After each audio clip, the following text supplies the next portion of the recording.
اهتزت تكنة الدرك الملكي بتمسنا نواحي الرباط أول أمس الثلاثاء على وقع فاجعة انتحار دركي أرجوان شاف ينتمي للفوج 44، حيث تم العثور عليه بعدما وضع حدا لحياته في ظروف غامضة. وقد خلف انتحار الدرك المنحدر من مدينة المحمدية استنفارا وسط مصالح الدرك الملكي بتكنة تمسنا، حيث تم فتح بحث قضائي بالموازاة مع البحث الإداري الجاري لكشف ملابسات وحيثيات الحادث وتحديد المسؤوليات.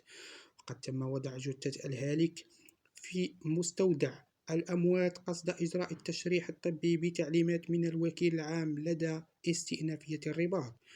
وقالت مصادر إعلامية أنه فور علمها بالخبر انتقلت عناصر الضابطة القضائية إلى مقر التكنة، حيث تم إجراء معاينة أولية على جثة المساعد الأول وجرى نقلها بواسطة سيارة إسعاف نحو مستودع الأموات من أجل التشريح الطبي لفائدة البحث التمهيدي الذي فتحته عناصر الضابطة القضائية المكلفة بالبحث، وذلك لمعرفة ظروف وملابسات النازلة.